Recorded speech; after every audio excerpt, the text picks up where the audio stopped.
So I want to talk about self-love today. And self-love is often a term that we hear thrown around a lot. It's like love yourself, you've got to love yourself more. But a lot of times we actually don't know what that really means. So when I think of self-love, I really think of its connection to the true self. Because if the true self could speak, even though it doesn't speak, it's just an energetic essence of us, self-love would be its language. So it's not about being in love with ourselves or being like sometimes we call them lovers. It's self-love combines like internal thinking patterns and external behaviors about how we do things. So in terms of how we think, how we speak, and how we relate and act to ourselves and others in the world. And while our true self is naturally loving, many of us have actually learned to not be so loving on ourselves. We're usually often harsh or critical or unkind. And the reason for that is that we have conditioned patterns that we've learned from our life. So what happens, our conditioning doesn't match up to the self-love that we actually have of our true self. And what then occurs is that we then start hating ourselves more and more and more. And self-loving behaviors really reflect how the true self relates to us. So some people find these behaviors natural because of how we've learned, but others find us really unfamiliar because of our conditioning. So our overall goal is to understand where our conditioning really isn't self-loving. And to do that, we want to see what's our mind saying and how is it disconnected from our true self. And connecting to our true self and self-love is a choice we have at any given moment. So, and consistently choosing that can help us live more truly from our true self, more fully from our true self. And the more we often choose these loving behaviors, the easier it becomes to navigate our emotions and stay aligned with our true nature. So I'm going to talk about certain behaviors and ways of thinking that relate to self-love or pertain to self-love.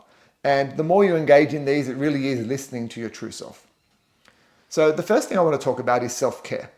So self-care is really about how we think about ourselves and how we look after our own body and nurture ourselves. So it might often be, what we eat, what we put into our body, how much sleep do we get, do we do things for fun or leisure, do we pamper ourselves, do we relax? Self-care really is about bringing those things into our lives. Our job is to make sure that we're doing those things, but also doing them in moderation.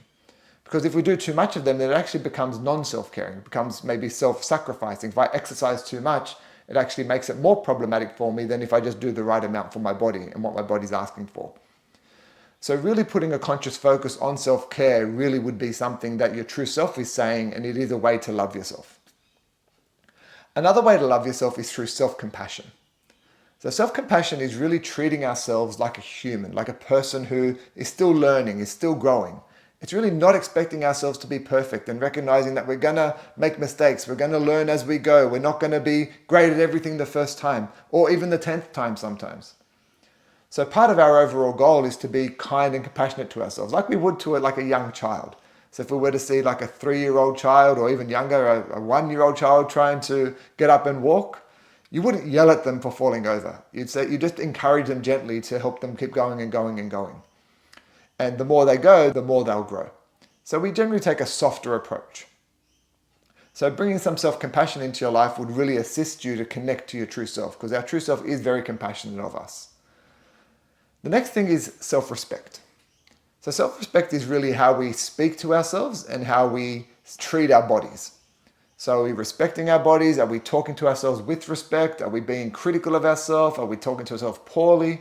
So often we can think of, how would I speak to someone if I was being very, very respectful? What would I say to them, or what would I do for them? And can I bring that back on myself? Am I willing to let that in? Because it is a choice. We don't have to do it, and if we haven't got those conditioned patterns in there, then it will require more conscious choice as you go. And conscious choice to connect to self-love, but not just that, conscious choice to connect to your true self. And then we have self-encouragement. So self-encouragement is about being able to motivate ourselves to keep moving forward, even though we might feel stuck or hurt or sad or disappointed about what's going on in our lives at this present moment. So often we feel so down and low that we just want to stop. We couldn't be bothered going on anymore. And our true self doesn't act like that. Our true self is constantly motivating us. It's kind of like a cheerleader. And it's a cheerleader trying to help us go forward and forward and forward. And it's going to keep telling us in the most encouraging way, not in a, you stupid idiot, you shouldn't have done that. It's going to be, come on, keep going, you've got it in you. It's going to really be kind to us as it encourages us. And so we can bring that in as well.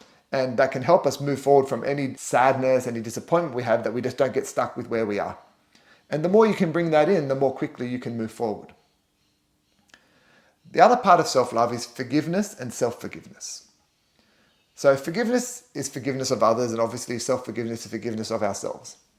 And the reason this is connected to our true self is that when we don't forgive, what we have to do is hold on to hate or anger or even resentment.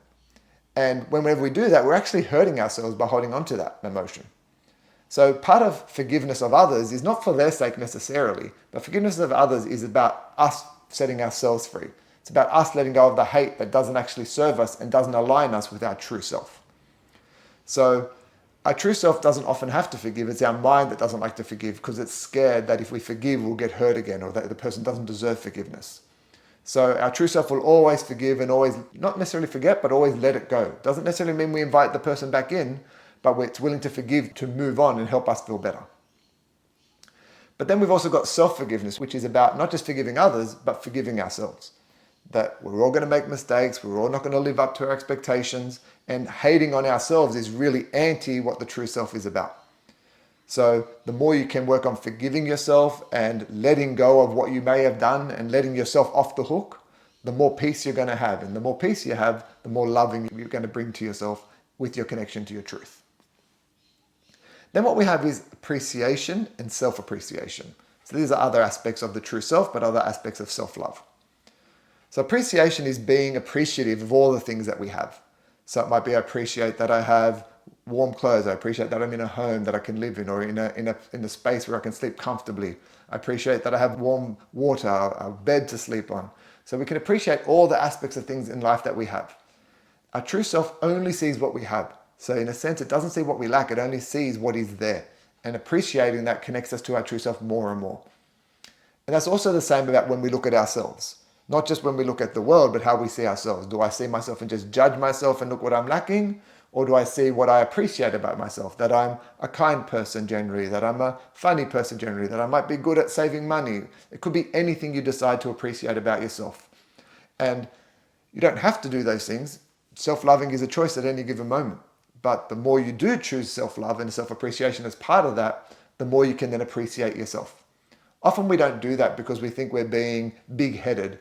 And we want to recognize that, in this case, it's just grounded self-appreciation. It's not about being better than anyone else. It's just about appreciating who you are and what you are.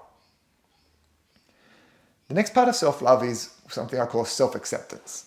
So self-acceptance is about understanding who we really are and understanding the ways we've learned to not accept ourselves. So often we all have behaviors and we all have thoughts that we have in our minds, and we've been taught from growing up that some of these things are acceptable and some of these things are not acceptable.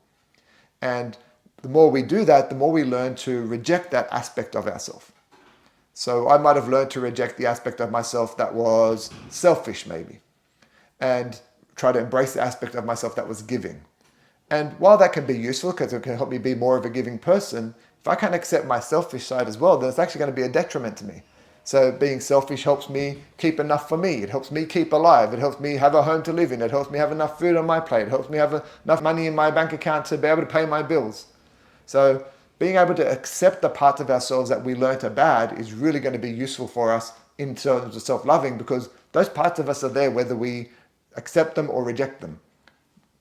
So you've got a choice. Do I allow it to be there, or do I fight within myself to not let it be there? The next thing of self-love is called self-advocating. And self-advocating is about our willingness to speak up for ourselves. So it's about understanding when it's time to say, well, you know what? Enough's enough. No, I don't want that anymore. Or it's time to ask for what you are wanting. A lot of the times we hold back because we don't want to upset people, and then we don't advocate for ourselves. So we don't actually get ourselves what we're after. And our true self is often trying to get us to do that, and that is part of self-love. Self-advocating, though, is often done in a kind, respectful way generally. So there are some people who overly self-advocate, and that's not necessarily loving. So it's more like I get angry and I tell everyone what I want and I yell about it, rather than speaking it in the calmest way, or in the calmest, most loving, kind way as possible. So the more you can actually start speaking up for what you want in the kind, peaceful way, the more likely you are that you're connecting to self-advocating and self-love. The next aspect of self-love is surrender and acceptance. So often in life we have things going on and we really don't like them. So we want to fight them, we want to change them, we want to control where things are going. So particularly surrender is about the future. Like, where are things going? And I need to decide and steer exactly where I want to go. And as much as we want to steer where we want to go in the future and where we want to go with our lives, we don't always have full control of all the things that happen. So part of what would serve us is to surrender. Because when we don't surrender, we stay stuck in anxiety and frustration. And the more we're in anxiety and frustration, the more disconnected we are from our true self. The more we surrender to the world and to life and how life may unfold, the more peace we have inside and the more free we feel. And because of that, that's what makes it self-loving. And acceptance is very similar. Acceptance, though, is a little bit different to surrender. Surrender is more about the future, whereas acceptance is more about the present and the past. Can I be more accepting of what's going on right now? Can I be more accepting of what was rather than being angry or anxious or frustrated by it? Or can I be more accepting of feeling angry or anxious? It's working to the highest level of acceptance we can reach at any given moment is what's self-loving. But self-loving really is the choice. It's the choice to do that, not just about being forced to do it. It's about choosing that you want to do this for your own well-being and for your own good. Then we have self-trust. So self-trust is about understanding that a lot of the times we're going to be doing things that are a little bit scary and we don't really know if it's the right or wrong thing. And we sort of don't want to move. We don't want to take a step just in case we get it wrong. And so self-trust is actually having your own back, saying, you know what, I don't really know, but it just feels really right for me. I'm going to trust what feels right inside now. And I'm going to trust it and do it. And self-trust goes very closely with the next part of self-love, which is courage and bravery. So courage and bravery is about knowing what feels right, but being willing to take the step to do it. Often we get very, very scared and don't want to do things, and our true self is kind of whispering, come on, it's trying to motivate us to do it. And often it requires us to have bravery and courage and trusting ourselves to take that step. And the more we do that, the more loving we are. So overall, if our goal is for peace or to connect to our true self, or simply just to nurture your ability to love yourself, every moment you choose one of these self-loving behaviors, your connection to your true self grows a little bit stronger.